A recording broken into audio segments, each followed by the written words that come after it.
Alberto Willis, your host. Thank you so kindly for being here with us today, my dear people, brothers and sisters. Good morning, Houston. Good morning, Harris County. Good morning, Texas. Good morning, United States of America. And of course, good morning to the world. Anyway, folks, we are going to have a great day. We had a great election yesterday. Didn't get all the propositions that I wanted. Fail. But, all in all together, around the entire country in Harris County, we democracy reigned. But before we get started, I want to go to my two favorite people in the control room, and that is El Señor Howard Reynolds and Jacques Van Bebbe. Good morning, my brothers. Well, Jack, we've been promoted to favorite people from geniuses, That's a good one. of which neither one of us are genius, but it's good that he thinks that. We just know our stuff. Absolutely. The tin cans and string are holding up pretty well this morning. Did go out and vote yesterday, exercised my civil right to Me do too. so, and voted against some, voted for some. However, I live in the county, so I don't get a chance to vote in the city election, even though I've got a Houston address. It's right outside of the Houston city limit. So I Ouch! did not get to vote in the mayoral race. Let's see. What in the world is this? Probably a stupid. It's your phone, Jack. What a way to start a day, huh? An Amber That's Alert. what a way to start the day with a phone call. I hope it's a Amber phone Alert call is, that's saying you're on the air. well, yeah. Well, we like those phone calls. Anyway, the Amber Alert says missing voters. I think they're looking for them. All right. Well, anyway, Jack, do you have some wisdom for us today? Because I'm certainly fresh out of wisdom. Yeah, I was procrastinating on voting early, so I got my tail up yesterday and went out and did my duty. And I was greeted very nicely and had a good experience. It was a good experience, no trouble at all. And I wrote this, I want to congratulate all the people who got out and voted the past few weeks. As big business merges with government, democratic processes seem to be on the chopping block for authoritarian rule. The vote is more important than ever. You're the heroes on the left, on the right. You participated in democracy, and I applaud you. I applaud you. I applaud everybody who voted and exercised that right. From the time I became a naturalized American citizen, I can't count on one hand the votes that I missed, and that is several decades. And the reason why has always been either sick or something. But with early voting now, no one should ever miss that opportunity to exercise their God-given right. They should not ever, especially in a democracy, we have control, folks. We have control. My niece had surgery and she's spending some time at the house as she recovers. And we sat down and talked yesterday about voting, about can things really change? And one of the things that concerns her the most. Welcome aboard. Good morning, everybody. Is what Alistair Waters says on the chat as we spoke. She is early 40s, and she threw her hands up in the air and says, "Nothing changes. Nothing will change." It seems like nothing changed. Not nothing will change. It seems like nothing changes. What am I to do? Do we really have the power? And I said, you see that frustration that you're showing there? That is they make it that you are so frustrated that eventually you throw your hands up in the air, says you can't make a difference and don't vote. And that's why the collective is so important. That's why unions are so important. That's why being together in grassroots organizations are so together because you can bounce off of each other, work together so that collectively you get something done. Folks, don't ever despair. Well, I don't want to start with the election because I have something prescient to speak about first. Welcome aboard, Eric Hayes in the chat. So we have Conroe and Kingwood represented. I'm waiting for Barcelona, Spain. I don't see that here yet. Anyway, the title of the show is Democrats won big all over the country. It is time to go over the results. But before we get started on that, I said that because of certain issues, I really don't want to get deeply into the Israeli Hamas uh, debate in a particular fashion, but with somebody with a megaphone, I think it is responsible for me to go over some human morality. I think it would be wrong for not making certain statements. It would be wrong because when we have airwaves being politicized in a manner that silences people, it is a hurt on democracy. And not only on democracy, it's the hurt on humanity. And I'm teeing this off for what occurred in Congress last night. Rashida Tlaib, a congresswoman from Michigan, she was censored. She was censored because she made statements, uh, specifically one from the river to the sea, which some have interpreted to mean the destruction of Israel. And by the way, it really does not.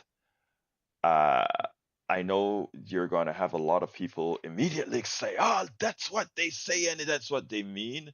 I mean, look, it's even in those words are even in the Jewish manifesto for actually that particular definition. But anyway,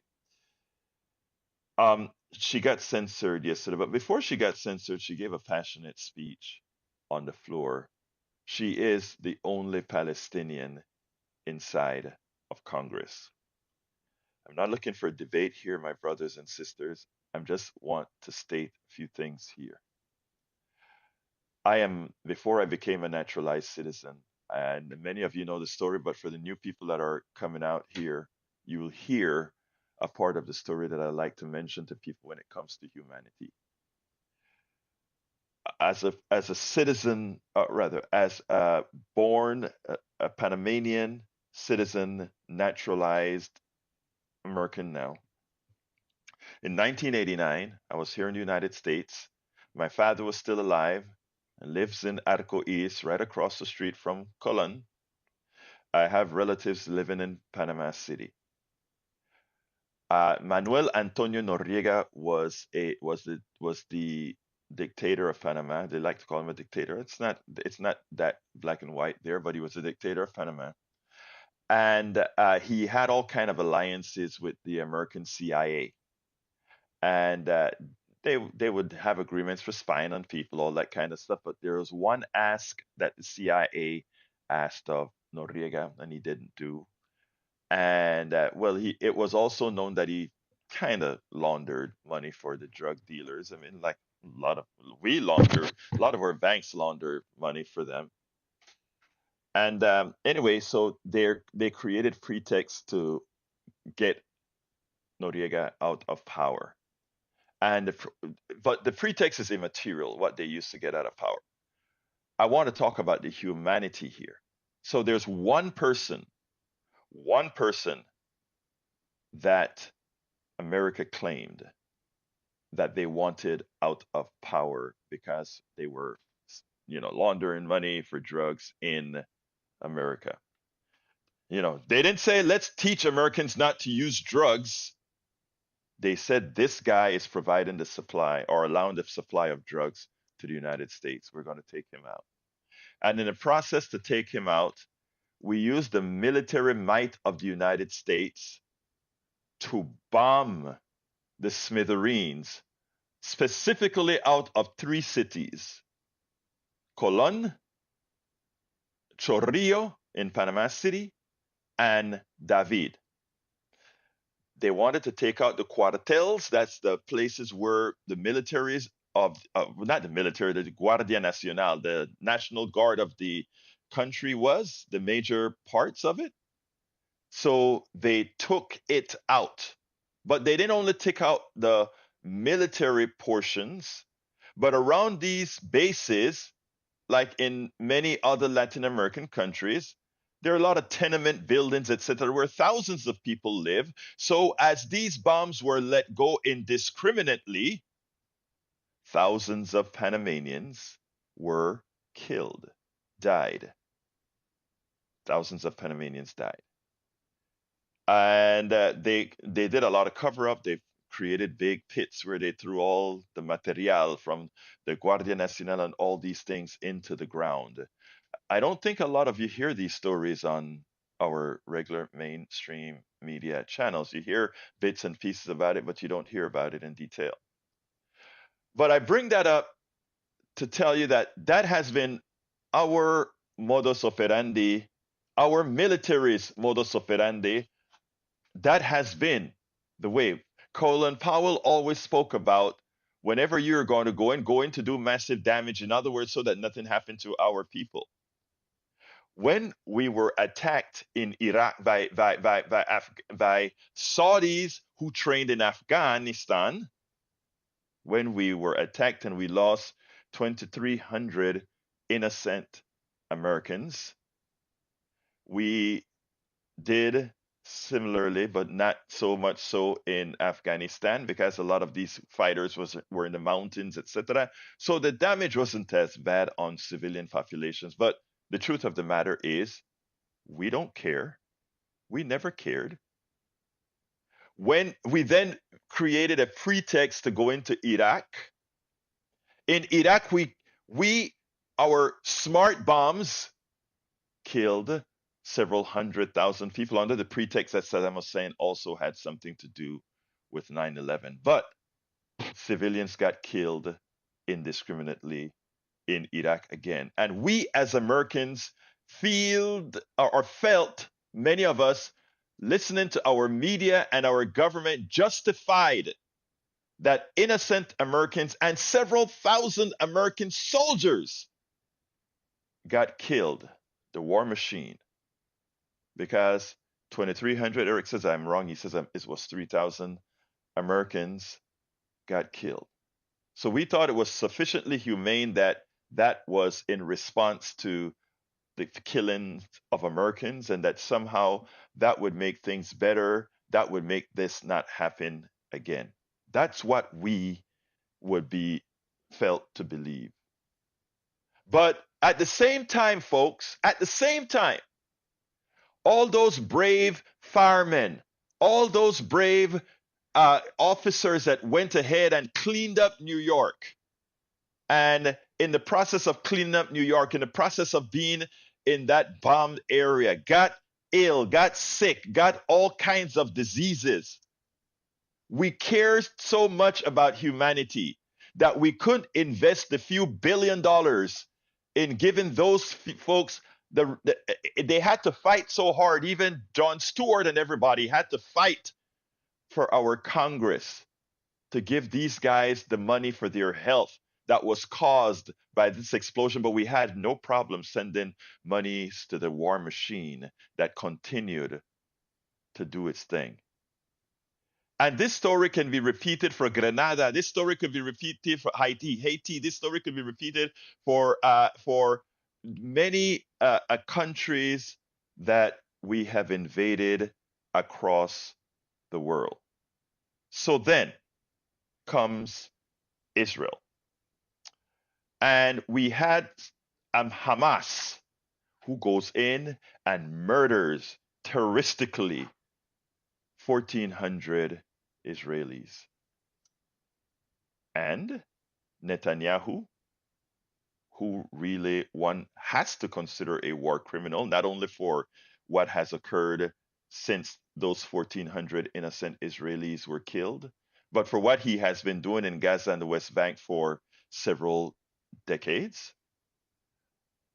You have this guy go in to Gaza after 1,400 innocent Israelis are killed, and he goes into Gaza and decimate 25% of the infrastructure, buildings, everything decimated, and claims, well, I tell them to leave, I tell them to go south, but if they go south, they're bombed as well. Even yesterday, I cut off their food, I cut off their water, I cut off all these things, humaneness, humanity, humanity, humanity, humanity. On TV yesterday, one of their representatives on the war team said, specifically when asked, now that all this is occurring to help solve this problem, will you create a two-state solution? He said that it's too early to talk about that. We have to re-educate Palestinians first. We have to re-educate them as to what is right first. He said that on MSNBC yesterday. No other country in existence we talk about a country, the people of one country does not have to like the persons of another country to be a country, but we have to re-educate them to like us, and if they do, they can become an independent state. Of course, I ask everybody to look up, to study about the formation of the country, the new country of Israel a few decades ago. I am asking everybody that is listening to my voice not to jump to conclusion or jump to calling somebody anti-Semitic because they just look at what's out there and look at the facts. I'm saying, let's look at humanity. Let's look at what's right. I started this subject with Rashida Tlaib being censored by the Congress. Not even all the Republicans voted to censor her. In fact, we had a Republican guy out of Colorado that's retiring now, of course. He voted again. He voted to table it, and he said, "We can't be doing this because somebody's exercising differs in the way they see things, the way their opinions are." I've spoken to Rashida Tlaib personally in the Philadelphia Netroots Convention. And I can tell you, we even spoke about her stance on Palestinians, etc. The woman is not anti Semitic. What she is somebody who understands the pain that Palestinians must live in their open air prison in Gaza and in the West Bank. Until we get honest about humanity, about the belief that all people have a right to life, that all people's life are of equal value, all people's lives are of equal value,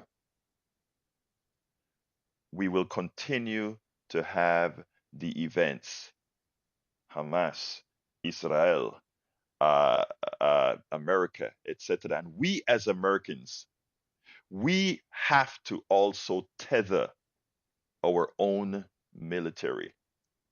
Because more so, how can we ask Israel? Israel just came back to us. Netanyahu was right when Biden says ceasefire. Well, he didn't say ceasefire, he says pause, but he really means ceasefire because he understands what's going on in Gaza. When he said pause, all Netanyahu had to say is, Brother Biden, who could tell Bush to pause in Afghanistan and Iraq? Who could ask Bush number one to pause in Panama in 1989? Who could ask Reagan to pause in Grenada in 1980 something? I don't remember the date. And in fact, I did an interview with an American citizen 2 weeks ago who went through what occurred in Grenada when the United States invaded Grenada as well. Over here in the United States, there is a war on critical thinking. There is a war on asking folks not to sit back and just accept the standard line that we're told, the indoctrinative line that is told to us. And it's not the American citizens that are at fault. It is our media. It is our information networks that's controlled by a plutocracy who's intent on keeping us less than informed, in keeping us in a fashion that are in a fashions that are unable to think critically, that are unable to look at things the way they should. And you know what? There are many countries around the rest of the world, they don't have that restrictions. They don't have an army, they don't have bombs, they don't have all those things, but they have people who think. And they understand what is occurring in the rest of the world. But they think. They think. And while we sit back, indoctrinated, we suffer the consequences, both financially, both with our lives, both with everything, because we are uninformed on issues. And when somebody comes out there and try to change and make us more informed, most of the times, or many of the times, they are beaten down. Rashida Tlaib is no anti-Semitic person. I, I, Rashida Tlaib is a person who is watching her people, the skulls cracked of kids. She's watching the arms and limbs decimated on kids and adults, and having a visceral reaction to look at people who look like her being treated like trash, not just after the vicious killing of 1,400 people in Israel, not just after that incident, but a continuum over decades. And many people around the world see this happening, and folks find justifications for it. Before I get into the election now, I'm going to go to the lines because I have 3 lines. And before anybody speak, that is that's a moral statement I wanted to make. I don't want to have a discussion of Israel, Hamas, and all of that on the telephone calls, but I will entertain that on my 3 o'clock show, where I don't have the walls that I feel that I have where I'm at right now. So go ahead, Stephen. Come on in, line number 2. Not just after that incident. You're on, Stephen. Stephen, come on in. And many people around the world. Stephen, turn the radio down, and you're on air now, Stephen. All right, let's put Stephen back on hold, and let's go to Mike on line 3. Come on in, Mike. Mike, you're what you're I on, wanted Mike. to. Yeah, can you hear me? Can you hear me? Yes. Okay. Yes, sir. Okay. So what I wanted to say kind of amplifies what you were just talking about, or maybe you amplified what I had on my mind, is that we, the American people, I think, in my opinion, we're kind of just going day to day, occupied by our daily needs and then entertainment, and just not really looking at the big picture. So we need to ask, what is our future? And right now, the quote unquote establishment is telling us our future is Social Security benefits, what you're working hard all your life for, that will be cut. Medicaid, unfunded, wars forever, military budget, sacrosanct, cannot be touched. Most hated, we are becoming the most hated country in the world. People don't want to do business with America. People don't want us in their countries anymore. China is running roughshod around the world, developing commercial relations, infrastructure around the world. You know, we're spending our money, our blood and money, on the military to pave roads through Africa, through the Middle East, through South America, and the Chinese are riding in on those roads, not Americans. I can tell you from here, from Houston, that countries around the world do not want to do business with us. The big projects in the Middle East, where the USA used to be number one, now they tell us we don't want you on our projects anymore. That is happening. Even when they need an American company, they say, do it outside of the U.S. Put it in one of your European offices or one of your Asian offices. We don't want to come to the U.S. and deal with you. That's what's happening. So we need to ask, what is our future? We need to develop what are our demands, and then we need to act on them. You know, thank you very much for that, Mike. That was prescient. And unfortunately, you're absolutely right. I can tell you, not only reading the papers internationally, but having my cousins and everybody around the world, you know, we have folks in Panama, etc. Yeah, China is silently going through the entire world.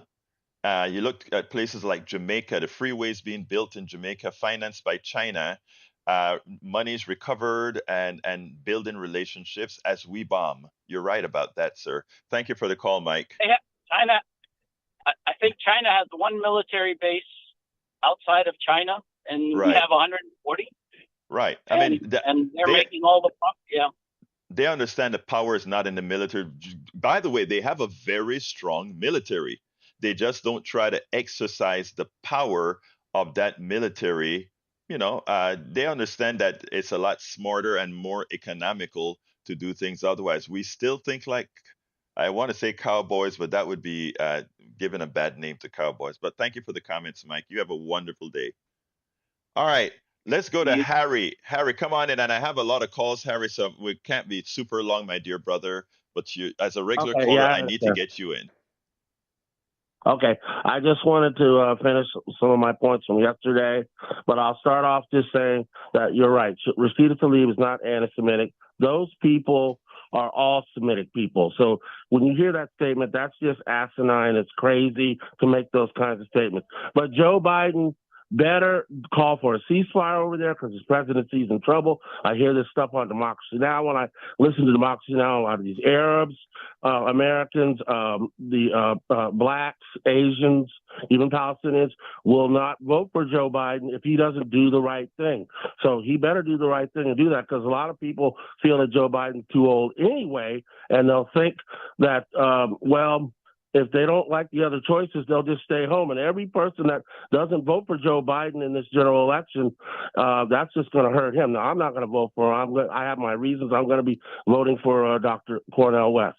And then those other things you talked about with Panama, where you're from, and with Grenada, Ronald Reagan had to be Mr. Strongman and have a war over there because he had to distract the people when they had bombed Lebanon. And in Panama, Noriega was the boogeyman, and the United States just has to justify all the money that they've tied up in the military to use these weapons and bomb countries to look strong and make a bad guy.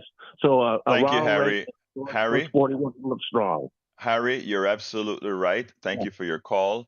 I got to run to Stephen though now. Harry, thank you. Thank you. You have a good day, Roberto, and we'll talk you some too, more. Sir. Yes, sir. Let's go to Stephen. Come on in, Stephen. By the way, folks, the number is 713-526-5738. 713-526-5738. Come on in, Stephen. Are you there? Oh, yes. Good morning, Alberto, and to all your listeners.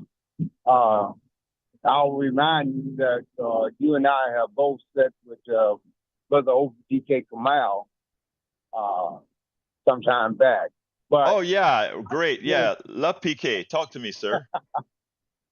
Yeah, I just wanted to simply say that you are absolutely correct. As a matter of fact, you're being very nice in your illustration of Israel versus Palestine. This has been going on since, at the very least, 1945. and it's blossomed into this nightmare that we have now. I think I am. Just, let me just say, I'm not really upset with Hamas because I truly believe you can only accept and take so much before you fight. You believe whether it's right or whether it's wrong. In this particular case, I happen to believe that they're right because this looks so much like apartheid. This looks so much like the racial discrimination here in America that we still do. And I'm just going to conclude and say that and get out the way for your next guest. Well, Stephen, I said I wasn't going to talk about Israel, but you said something that I want to ask you to reconsider and change and see where I'm talking about when I talk about humanity. I don't agree that Hamas should have gone.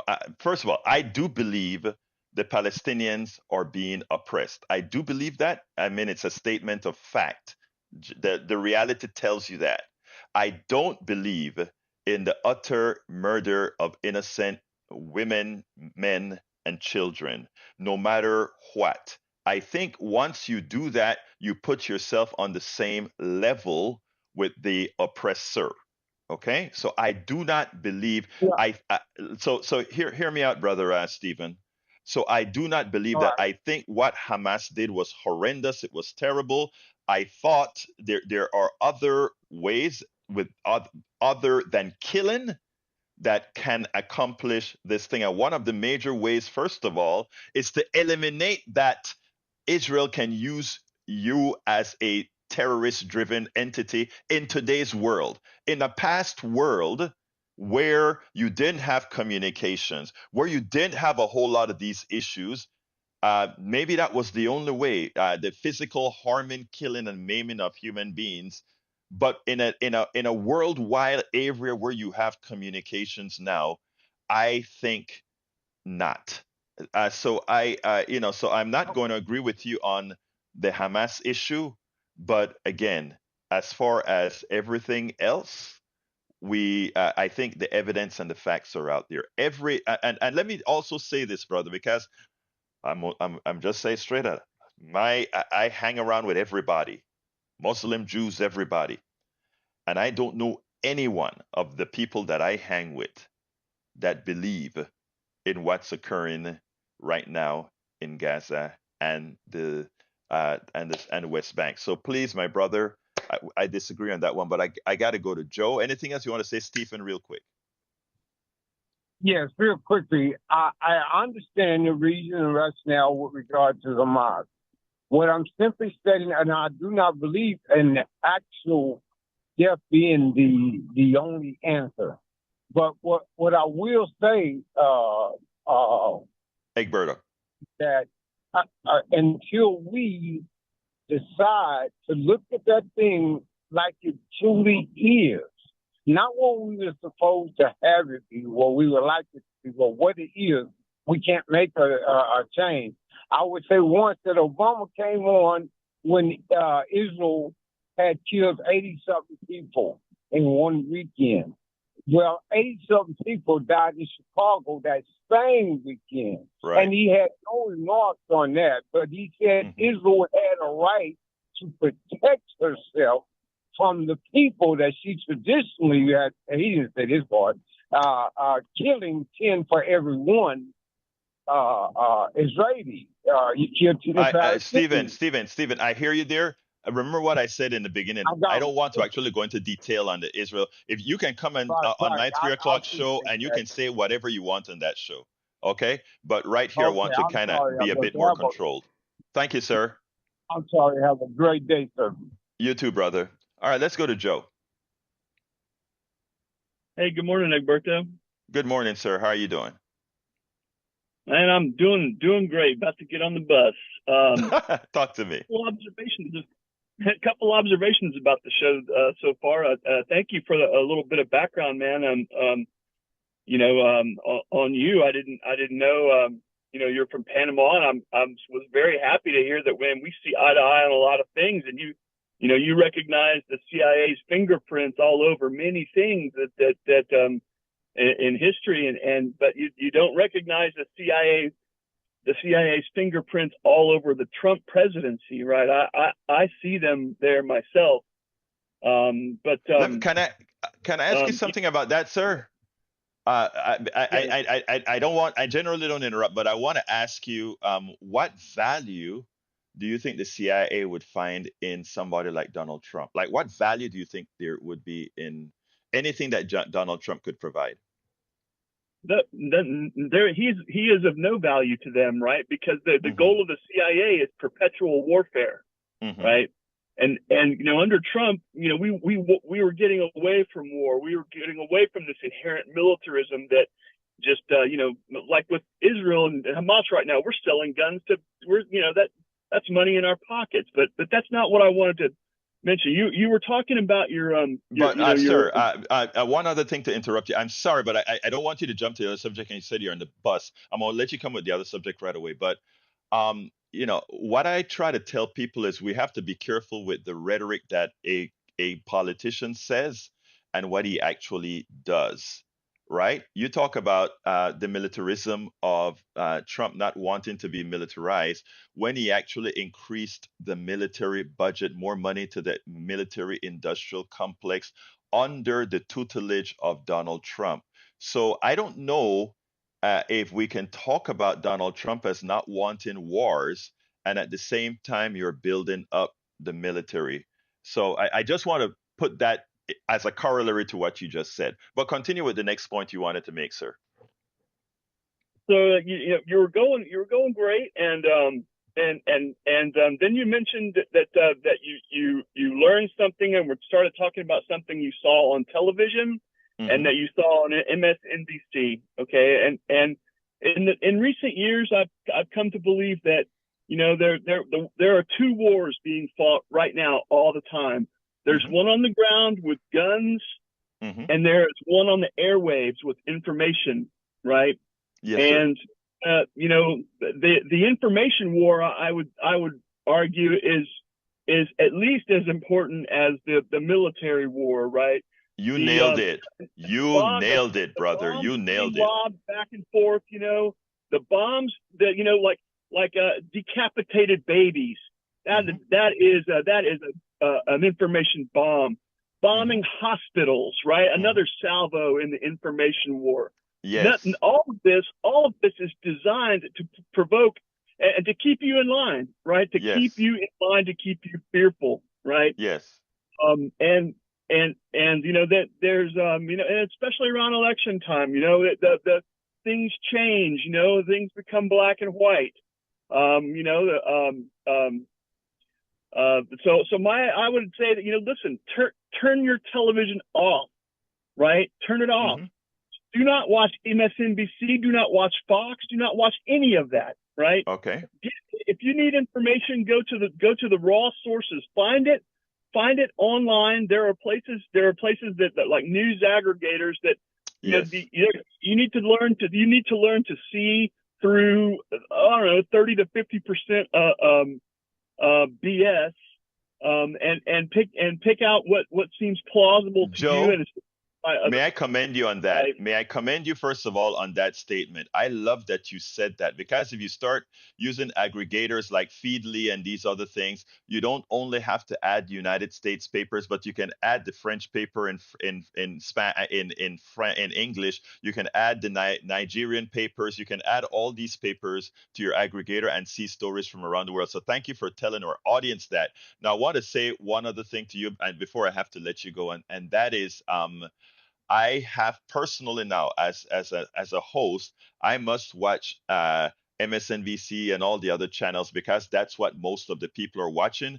And what I always call myself, if you notice, I put clips out, and when I put a clip out, I have a pretext and a protext. In other words, I have a preamble and a proamble after the segment, and that is to give it context, because it's not all wrong, it's not all right, and what I do is give context. But there, I got to jump from Derek to Joe to Joni, and then Derek. So thank you very much for calling, my brother, and thank you for closing out. One thing, Egberto, I just want to say.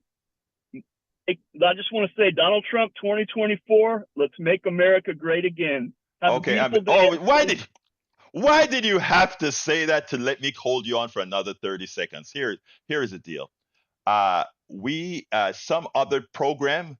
Let's call. I want you to call with an enumeration of why you think he should be the winner, but not today. Okay? I get so Joe. That's what we want to do. All right, let's go to Joni. Come on in, Joni. Hi, Eduardo. This is Joni. I'm probably showing my ignorance at this point just about the whole history behind Hamas. I know you're not going to be able to talk about it, but I just want to propose a question. I wonder if Hamas is a catch-all and not a real organized thing like Antifa over here were people who were against authoritarianism and oppression and legal thievery of corrupt people in their own country. And Antifa has become a catch-all for anybody that is against the authoritarian regime. So I'm wondering if Hamas is like that over in Israel. And that's all I've really got right now.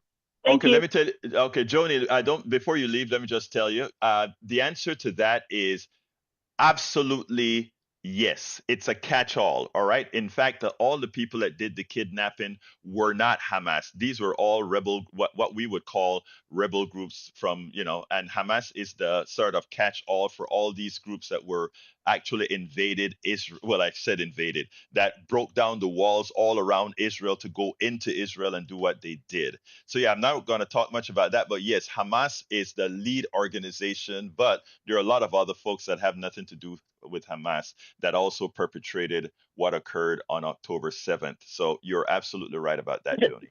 Then the only answer that he's going to have, Netanyahu is going to have, is to just destroy everybody. And I know I'm sorry, I know you can't talk about it, but it's pretty disturbing to say the least. And I appreciate what you do. Thank you so much. And I have to put my both hands on the wheel. Thank you, Joni. You have a good day. Keep your eyes on the ball. All right, let's go to Derek. Come on in, Derek. How you doing, my brother? Hey, Alberto. Hey, I just want to say, what they're trying to do to misbelieve. Finally, it's getting ready. All of that's getting ready to come to the end. All these false claims on anti-Semitism is getting ready to come to the end. Because on October the 16th, 2023, the Honorable Minister Louis Farrakhan and Nation of Islam have sued the ADL and the Simon Wiesenthal Center behind that action. You can go online and look at the exhibit. Man, Roberto, it's so much proof there to where, man, they're going to have a hard time trying to disprove. So they're being sued right now because of it. So Mr. Lee, they even called, what's his name, Al Sharpton anti-Semitic. They called Malcolm and all the list, the whole list. Even whites have been called anti-Semitic behind these people. When there's a lady, what's so interesting about the exhibits that's being presented, there's a lady in Israel, Alberto, that said that they used that anti-Semitic label as a trick. Her words. Well, let me just say, go online and look at it. Derek, let me just say this, right? And this is why on my 3 o'clock show, I tell folks, humanity comes first. And don't allow anybody, look, just like I am not going to allow, let's say somebody use the S word or the N word to change the conversation. In fact, I use that, I kind of smile when it's used. I am not going to allow in the narrative of humanity for anybody to call myself or anybody else that I know who isn't anti-Semitic to be anti-Semitic, that you use that word anti-Semitic, because I love my Jewish brothers and sisters just like I love my Palestinian brothers and sisters, just like I love you, brother Derek. I love people because we are all humans, right? Now I'm gonna tell you this. It is our responsibility, those of us that don't fall for the trope, to go ahead and speak the truth. And when you have, it's gone awry when Jewish people themselves are now being called anti-Semitic. It has hit the fan when Right. when even Exactly. Jewish people that come Yep. out and say what's occurring, etc. I'm not talking about it, but what's occurring, they themselves are. I had one call me and he said, "Can you believe that clown? Even though I told him I'm Jewish, had the nerve to call Yeah. me Yeah. anti-Semitic." I'm like, I hear you, Yep. brother. But anyway, so So thank you it's for the call, hitting Derek. the fan, bro. It's hitting Y- the fan. Thank you so much. You have a wonderful day. All right, let's go to Brian. Come on in, Brian. Yeah, yeah. Who's running the White House? We talked about yesterday about who's Oh running the my president. God. Who's running the White House? Well, I would hope it's Joe Biden, but I think you may tell me otherwise, Oh, right? yeah. Who wrote the so-called inflation reduction bill? Who wrote it? Who wrote it? His The name. Inflation Yeah. Reduction Bill was written by a whole lot of people who put a whole lot of stuff in it. The most of first majority was Bernie Sanders. In this bill, I there's would have hoped, but 87,000. it's not the case. But I would have hoped it would have been Bernie Sanders to do it, but it wasn't. But go ahead. Yeah. So who's running the presidency? Bernie Sanders. So in this bill, there's 87,000 IRS tax professionals, right? Hmm. Hmm. How many companies? They're going after billionaires, right? This is the big selling point. They're going after the billionaires. How many billionaires are there in the United States? No, no, no. Wait a minute. Wait a minute. They're not only going after Yeah, billionaires. they They're are. going. Wait. Stop. They're going after tax cheats. Period. Now, billionaires are selling point because the billionaires are the biggest tax cheats. But the 87,000 is to go after tax cheaters. And that can be somebody making under $400,000. That can be somebody making $100,000. That can be somebody making $1 billion. But all those people who cheat on their taxes ensure that those of us who pay our taxes are paying more or paying more interest on a deficit created by not paying your taxes. Continue. Okay. How many companies in the United States are worth $1 billion? I look. I think I've already made your question 6,500. irrelevant, Brian. Yeah. I've made your question irrelevant. The 87,000 people were created to go after tax cheats, and it's not only billionaires that are tax cheats. It's not only billion-dollar companies that are tax cheats. So that answers all of Oh, your it's questions. $600 cash transactions is what they're going after.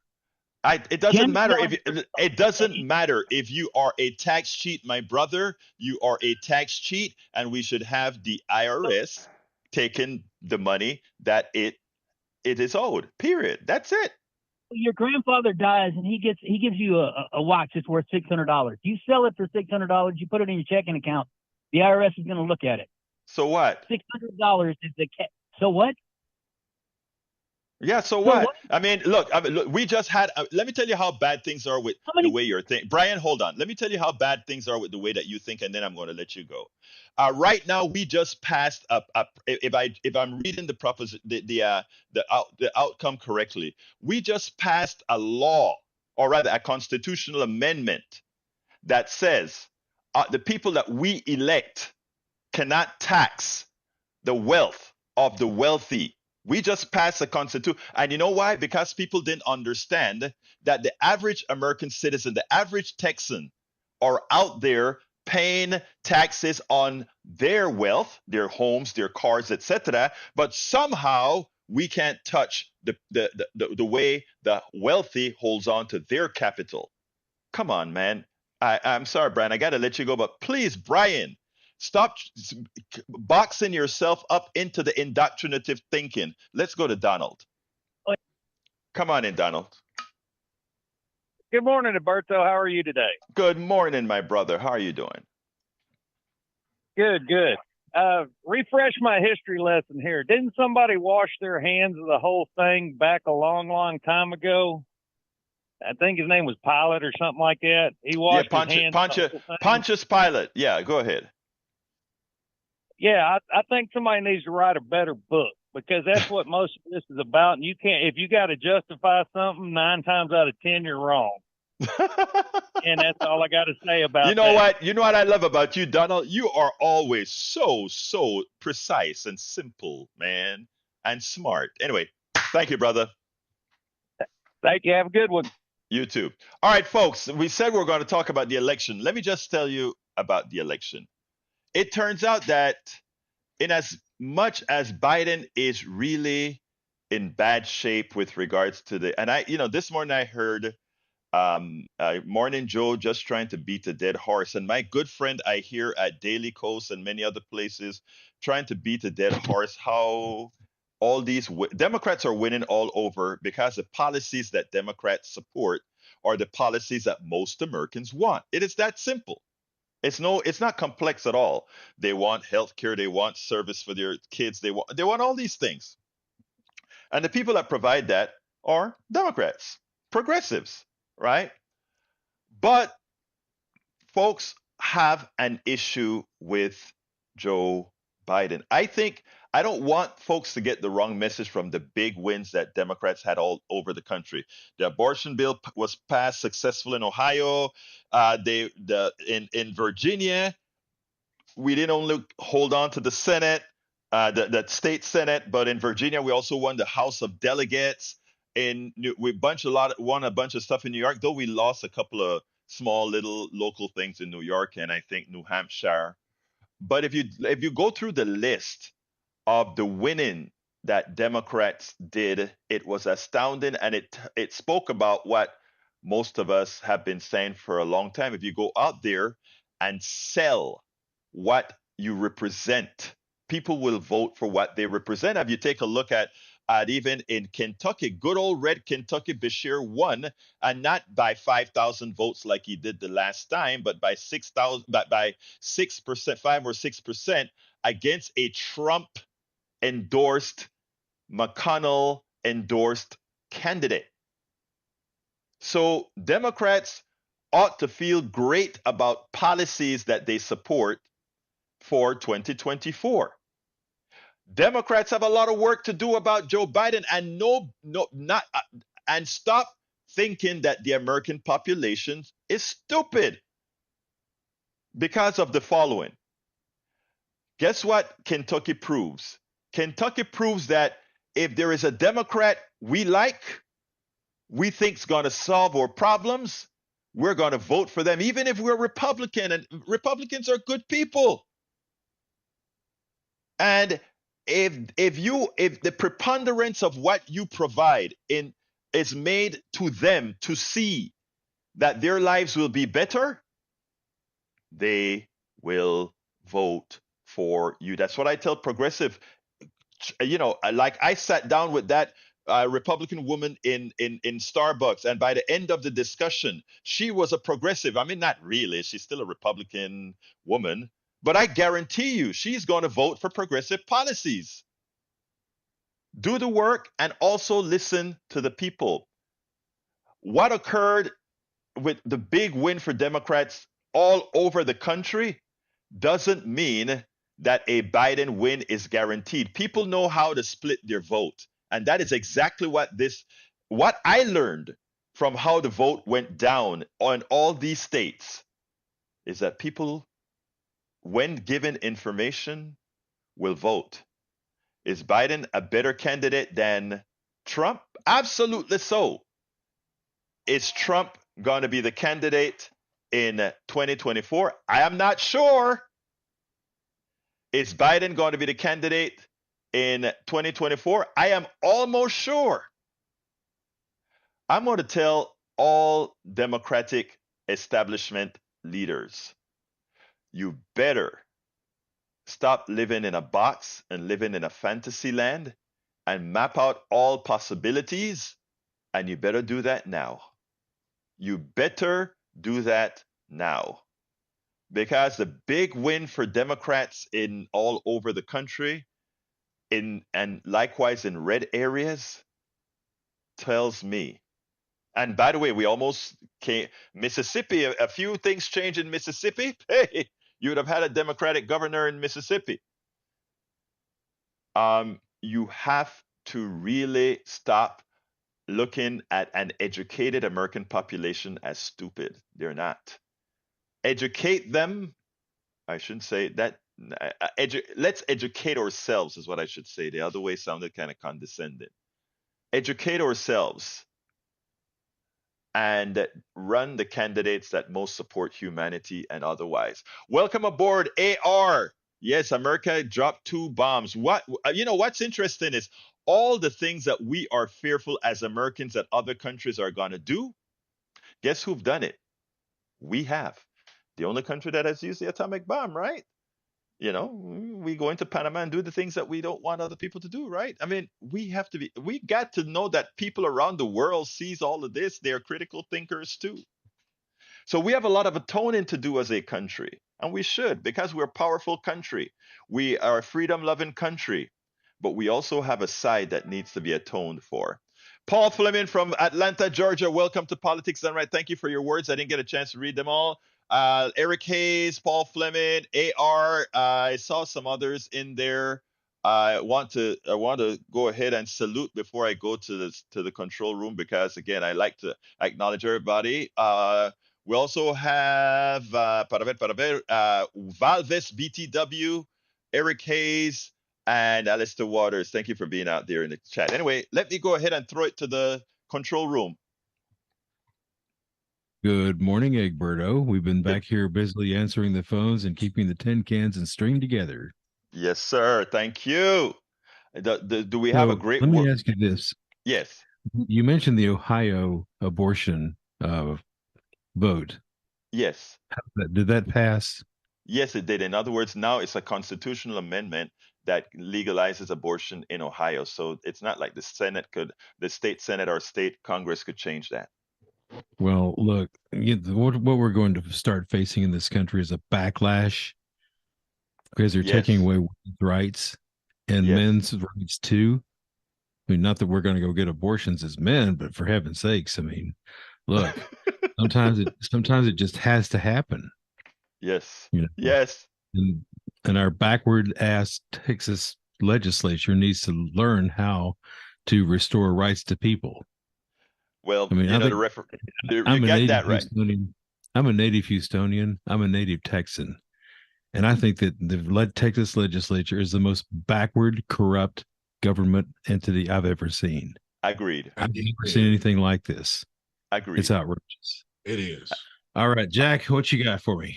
Well, about the same thing. It's these politicians are bullies, and they are trying to do things against the people for their own power.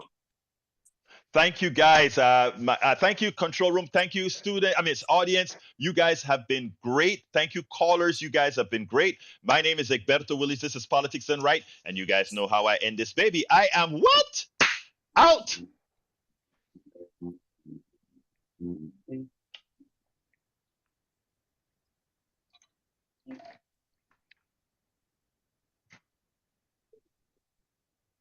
You're listening to the American Democracy Minute, keeping your government by and for the people. In defense of 2 restrictive voting laws, the state of Kansas argued